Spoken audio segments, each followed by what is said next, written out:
যুবকের দেখে যুবক নামাজের মধ্যে দাঁড়ানো, যুবতী ওই নারীটা সুন্দরী রমণী যুবকের সামনে দাঁড়ায় গেল। যত অপকৌশল পড়ার দরকার সব কৌশল করিয়াও দেখে যুবকের নজরটা ওই যুবতীর দিকে একবারও যায় না। সর্বশেষ ওই মহিলা ব্যর্থ হইয়া নিচে চলে আসলো।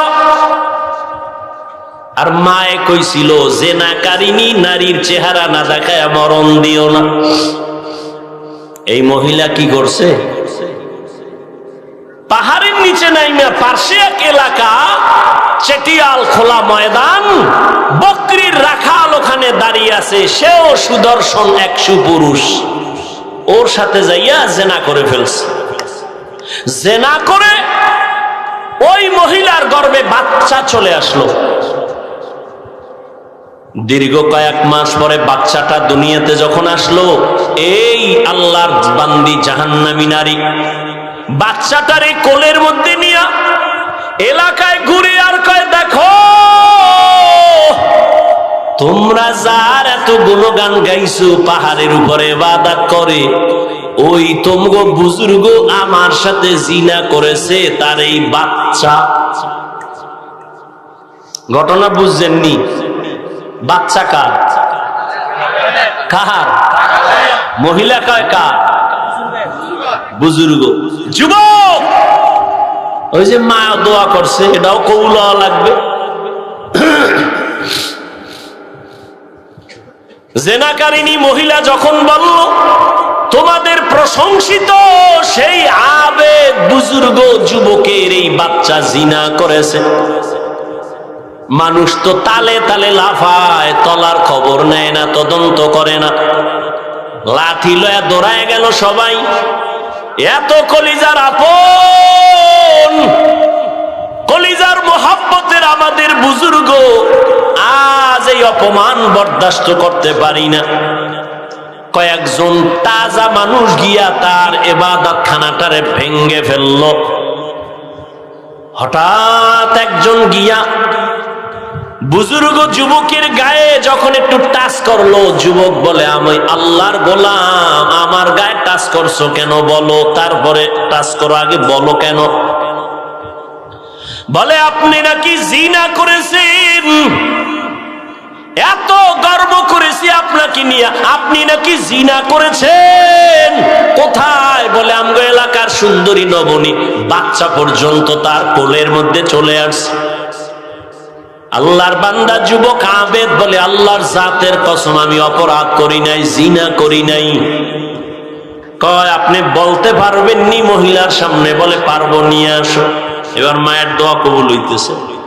জিনাকারিনীর চেহারা না দেখায় কবর দিও না। যুবক ইবাদতে লিপ্ত।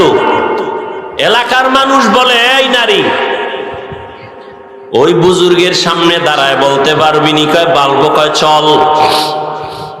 পাহাড়ের পাদদেশে এলাকার অনেক মানুষ সহ ওই মহিলা বাচ্চা নিয়ে দাঁড়ানো।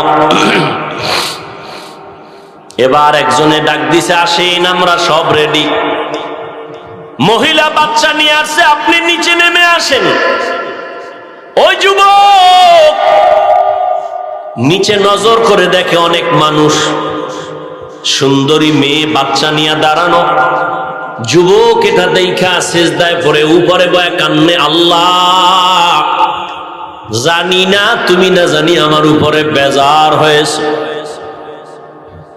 ও আল্লাহ, আমি এতদিন তোমার কদমে কুদরতি ভাবে সিজদা করি, তুমি ইজ্জত হেফাজতের মালিক, আমার উপরে অপবাদ আসছে, আমি নাকি জিনা করেছি। আল্লাহ তুমি তো জানো আমি নিষ্পাপ, আমি জিনা করি নাই। ও আল্লাহ, তুমি আমার ইজ্জতের হেফাজত করো, কুদরতের দ্বারা তুমি হেফাজতের ব্যবস্থা করো। যুবক কান্নাকাটি করে দোয়া করিয়া এবার পাহাড়ের নিচে নেমে আসলো। নিচে নেমে এসে ঠিক ওই সুন্দরী মেয়েটা সামনে বাচ্চা নিয়া আল্লাহর বান্দা যুবক ডাক দিয়া বলে, কি ব্যাপার? এই মেয়ে, কি নাকি তুমি রটাইছো আমার নামে? বলে হ্যাঁ। কি রটাইছো? বলে তুমি আমার সাথে জিনা করেছো। বলে মিথ্যা কথা বলে নাই তো, তোমার বাচ্চা। তখন কি আর ওই কি জানি পরীক্ষা করে না, ডিএনএ আসিল, দি কিচ্ছু নাই। আর মিয়া রসুল শুনাইতেছেন এ ঘটনা, তাহলে বুঝেন ওই যুগের না, আরো আগের, বহু আগের ঘটনা, নবীজি দুনিয়াতে আসার আগের ঘটনা। টেস্টি। এইবার যুবক ইবাদতকারী কয়, সত্যি করে বলতে পারবি? বলে হ্যাঁ আমি সত্যি বলছি। বাচ্চাটা আমার কোলে দে। যুবক আল্লাহর গোলাম ওই অসভ্য জিনাকারিনী মেয়েটার বাচ্চাটা নিজের হাতের মধ্যে নিয়ে মনে মনে আমার মাওলাকে একটা ডাক দিছে। ডাক দিয়ে আল্লাহ তুমি হক জাহের করে দাও। ওই যুবক ইবাদত করনেওয়ালা কোলের বাচ্চাটারে, দুধের বাচ্চা, কথা বলতে পারে না, সবার সামনে চিৎকার দিয়ে কয়, রে শিশু তুই একটু সবার সামনে জবান খুলে বল তোর বাবাকে। শিশু বাচ্চার জবান খুলে গেল। শিশু বাচ্চা ওই বেচারার হাতের মধ্যে থেকে সবার সামনে আওয়াজ দিয়া বলে, আমার বাবা হলো ওই রাখাল, আমার বাবা ওই রাখাল। এবার এলাকার মানুষ ওই মহিলার উপরে আক্রমণ। আল্লাহ দেখায় দিলেন, তুই যে কান্না কইরা দোয়া করছো তোর ইজ্জত বাঁচানোর জন্য বাঁচায় দিলাম, আর তোর মায়ও যে কইছে জিনাকারিনীর চেহারা দেখা লাগবে, দেখাইয়াও দিলাম। মায়ের সাথে চালাকি চলবে না, বাবার সাথে চালাকি চলে না, শিক্ষকের সাথে চালাকি চলে না। ও বাবা, জীবনটারে যদি সফলতায় নিতে চাও, ডাক্তার হও, ইঞ্জিনিয়ার হও, যাই হও না কেন, মা বাবার দোয়া নিও, ওস্তাদের দোয়া নিও, মুরব্বী ওলামায়ে কেরামের দোয়া নিও। শেষ কথা, আমার দোয়া যদি নিতে নাও পারো, আমার কলিজার দাবি, ও যুবক বাবা, মা বাবার বরদোয়া নিও না, ওস্তাদের বরদোয়া নিও না, আলেম ওলামাদের বরদোয়া নিও না। ওরে জীবনটা আর কয়দিন হেলায় খেলায় কাটায় দিবা, এখনো সময় আছে, তওবা করে নাও। মায়ের থেকে দোয়া নিও। মা যদি তোমার মাথায় হাতটা বুলায়া দোয়া করে দেয়, কপাল খুলে যাবে। ও পর্দার আড়ালের আম্মা জান, আপনারা তো এত দামি মা, আপনারা তো খাদিজা রাদিয়াল্লাহু তাআলা আনহার মতো নারী, ফাতেমা রাদিয়াল্লাহু তাআলা আনহার মতো নারী, আপনারা আয়েশা রাদিয়াল্লাহু তাআলা আনহার মতো দামি নারী, ইসমাইল নবীর মা হাজেরা আলাইহিস সালামের মতো দামি নারী। এরে আম্মা জান, ঈসা নবীর মা মারিয়াম আলাইহিস সালামের মতো দামি নারী। জগৎ বিখ্যাত বেঈমান ফেরাউন, ওই ফেরাউন আল্লাহর সাথে চ্যালেঞ্জ দিয়া নিজের খোদা দাবি করিয়া, কিন্তু দেখেন আল্লাহর কুদরত। ওই ফেরাউনের স্ত্রীর নাম কি? কি? আসিয়া।